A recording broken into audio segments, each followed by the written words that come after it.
The 3DS celebrates its 6.5-year anniversary this August, and the releases show no signs of stopping, similar to its revenue stream for Nintendo. Oasis just came out for the system, and games like Hey Pikmin, Miitopia, Samus Returns, a Superstar Saga remake, Pokemon Ultra Moon and Ultra Sun, and so much more are on the way later this year. Saying the 3DS is dying is simply false. Sure, it's old, but so is Nintendo themselves, and they're doing very well financially. See, there's been this notion floating around since the Switch's birth, but mostly during E3, that the 3DS should just die. That Nintendo needs to stop producing this handheld console for reasons. Now, I'm not going to pretend to know the consensus on what the internet thinks about this topic, about whether or not the 3DS should be put to death. I'm not everywhere, and I don't read every bit of discussion about this topic, but I know that many have brought this idea forward as a possibility. I'm not saying that you're wrong in thinking the 3DS should die, but what I am saying is that it's a short-sighted, poor desire. From what I understand, this argument centers around two pillars. One, that the 3DS competes with the Switch, which limits the potential financial success of the console. And two, that the 3DS is a detriment to Nintendo's business, which relates to point one. Frankly, both of these points are pretty far-fetched. Let's tackle pillar one first. Now, the notion that the Switch needs saving,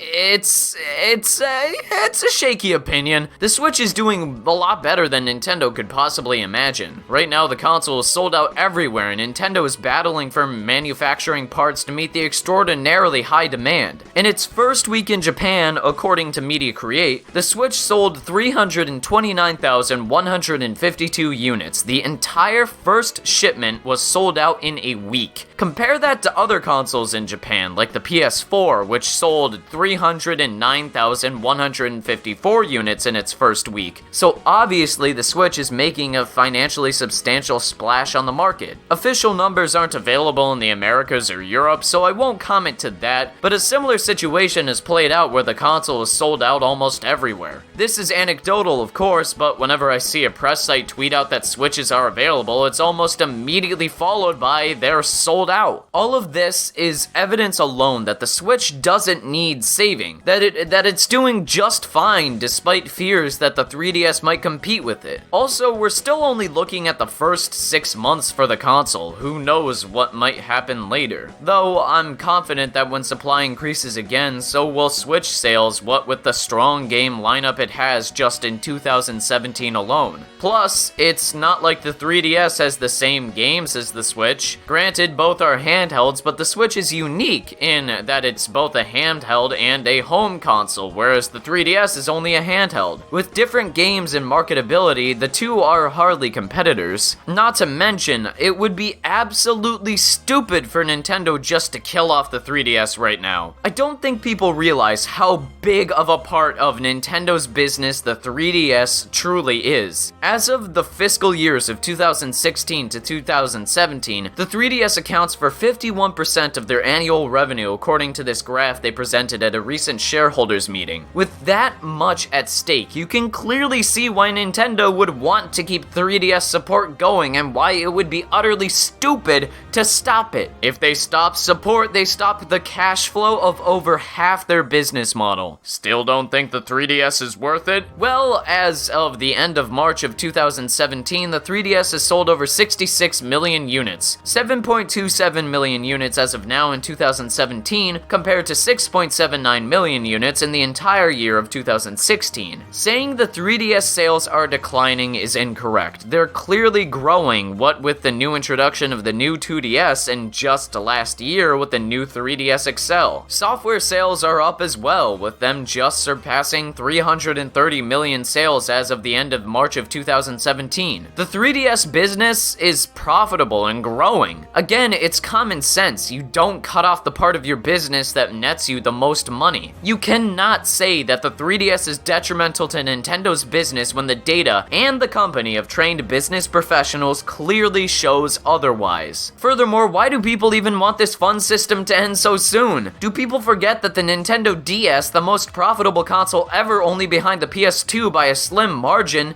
didn't end production until 2014, 10 years after its initial release in 2004? Now, of course, the 3DS has not sold as many units as the 154 million selling DS had, but you have to remember, it was a different era. The DS didn't have the real competition of the growing mobile game environment, unlike the 3DS, which, to be fair, has done extremely well despite that. Over 66 million units being sold is no easy feat. With numerous games coming out in 2017 and more unconfirmed in 2018, I don't understand the strong feeling that the 3DS has become stagnant and just needs to end. I can understand the argument that blurry textures, jaggies, and 240p graphics don't look so good in 2017, right? There is an understandable point of view that developers should just focus on making games for the Switch, since games look better and still could be on the go. I want to offer a counterpoint to that. Just last week, Ever Oasis came out for the system, and while not anything mind-blowing, it goes to show the brilliant potential for the console. Made by Grezzo, the people behind Majora's Mask 3D and Ocarina of Time 3D, Ever Oasis takes various aspects of great RPGs and combines them into an enjoyable experience. Games like Ever Oasis are reason enough to still want the 3DS to carry on.